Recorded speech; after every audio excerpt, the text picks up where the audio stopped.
안녕하십니까. 울산 입시전략연구소 문준호입니다. 네, 오랜만에 또 영상을 찍습니다. 이번 진짜 오랜만인 것 같아요. 지금 이제 저희 한진연에 남울산 센터장님이 얘기를 하셔가지고 확인을 했습니다. 이번에는 고1들은 추정 분할을 많이 한다라는 걸 알게 됐고요. 그래서 여기에 대해서 또 되게 조금 소위 말해서 긴장 혹은 대단한 큰 변화라는 감지 이렇게 생각도 많이 하시는데 이 분할 방식이 어떤 방식인지 한번 설명드리고 그리고 어떻게 우리가 대응해야 되는지 의미가 어떤 건지 한번 보겠습니다. 자, 우리 등급 있고요.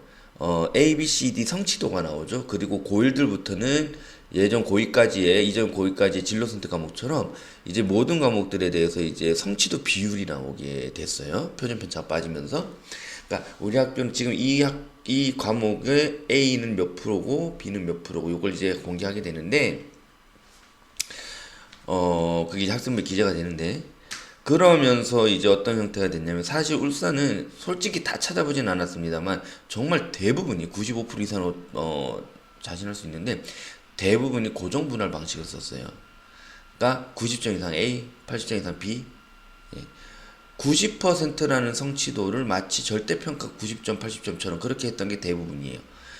그래서 이제 그 조금 많이 까다로운 모 요거 같은 경우는 3등급인데도 A가 나오는 90점인데도 3등급이 나오기도 하니까 뭐 그런 식이 되기도 하고 이랬는데 자, 이 추정 분할 방식을 좀 설명하겠습니다. 그럼 고정 분할 방식이 그렇게 90점, 80점 이렇게 잘라냈다면 쉽게 얘기해서 추정 분할은 우리는 1등급이 좀 늘어날 거니까 A 비율을 좀 늘려야 되겠어. 혹은 이번에 난 어렵게 낼 거기 때문에 A 비율을 늘려야 되겠어. 라고 혹은 줄여야겠어. 라고 얘기하시는 이제 생각하시는 선생님들께서 고정 분할이 아니고 추정 분할을 하시는 거죠.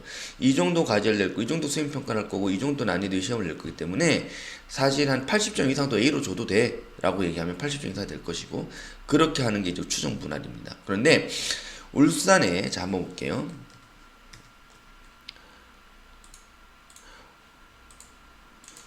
잠시만요. 울산에 고정 분할을 유지하고 있는 학교가 대부분이에요, 아직. 그리고 이제 분할 병행이라고 표현했는데 추정 분할 모든 과목을 추정 분할로 하고 있는 학교는 없습니다. 고정 분할과 추정 분할을 섞어서 해요. 근데 뭐 요거 같은 경우를 보시면 이게 이제 평가 계획서라는 겁니다. 평가 계획서라는 건데 교육청에 들어가서 확인하실 수도 있고요. 그리고 학교 홈페이지나 학교 알림에서도 확인하실 수가 있습니다.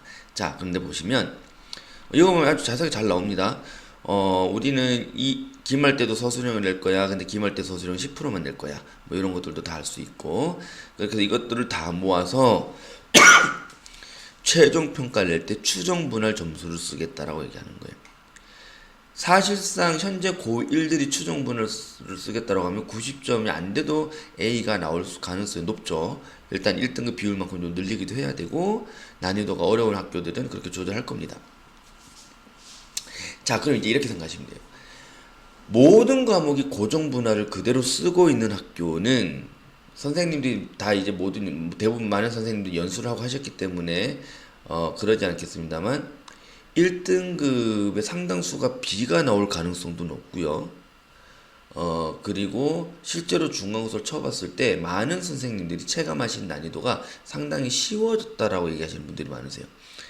90점 고정 분할을 그대로 쓰되 90점 이상 많이 나오게끔 하려다 보니까 난이도가 좀 쉬워졌다라는 그런 분석이 가능해지는 상황이고요. 근데 이제 추정 분할을 쓰는 곳은 추정 분할인데 지금 울산여고 같은 경우는 영어 수학만 추정 분할 한단 말이에요. 이거는 바뀔 수도 있어요. 다음 학기 또 바뀔 수도 있고 있는데 그럼 무슨 말이냐면 학교에서 추정 분할을 쓰고 있는 과목이 있다는 얘기는 고정 분할을 하시는 선생님들도 이건 다 감지하고 계실 거예요. 그만큼 난이도 조절을 할 거란 얘기고 그럼 그만큼 쉬워질 가능성이 높아지는 거고요. 그러면 고정 분할을 쓰고 있는 학교의 학과목은 실력이 아니라 실수로 A, B가 갈릴 가능성이 높아져요. 그 다음에 그러니까 이게 추정 분할하고 고정 분할을 같이 쓰고 있는 학교는 친구들이 난이도 때문에 상당히 당황스러운 경우가 있을 겁니다. 이번에 울산여 같은 경우도 영어 수학은 상당히 어려웠다 그래요. 다른 과목은 생각보다 상대적으로 쉬웠을 겁니다. 그런데 영어 수학은 어려워도 되는 게 영어 수학은 추정 분할할 거기 때문에 혹 90점 초반, 90점 이하가 나온다 하더라도 A가 나올 가능성이 적지 않다라는 거를 인지하고 계시면 될 것 같아요. 어차피 등급이 상대 등급이니까. 물론 이제 거기서도 원점수를 보게 되고 하기 때문에 뭐 똑같은 A 1등급이라도 원점수가 하나라도 높으면 좋겠지만 A 비율이 적정선에 나와 있고 그리고 그 A를 받아낸 상태라면 그러면서 이제 1등을 받아낸다라면 한두 점 차이에 크게 영향이 생길 것 같진 않아요. 그러다 보니까 자 다시 한번 정리를 드리면 그럼 이제 또 하나 해석은 뭐냐면 그만큼 성취도의 의미가 커졌다라는 거죠. 학교에서 그렇게 추정 분할을 쓰거나 이렇게 학 과목들이 있었다는 얘기는 성취도의 의미를 그만큼 신중하게 한다는 얘기는 그만큼 성취도의 의미가 커졌다는 얘기는 분명한 것 같고요. 그래서 이제 고정 분할이 되어 있는 학교나 학 과목은 아까도 말씀드렸다시피 난이도가 좀 쉽게 출제가 될 것이고 중간고사 실제로 좀 그러기도 했고 근데 변별력이 너무 약해서 하나 틀리고 또 등급이 바뀔 정도로 불안한 학교도 약간 조절하겠죠. 그리고 고정 분할을 쓰는 학교는 학 과목은 다른 과목에 비해서 난이도가 높아질 것이다. 하지만 점수가 다른 과목에 비해서 그만큼 조금 3, 4점, 4, 5점 떨어진다 하더라도 크게 당황할 일은 아니다. 라는 정도로 생각하시면 될 것 같습니다. 네, 약간 마른 기침 조금 하고 있는데 불편을 드려 죄송하고요. 오늘 설명은 여기까지 하겠습니다. 감사합니다.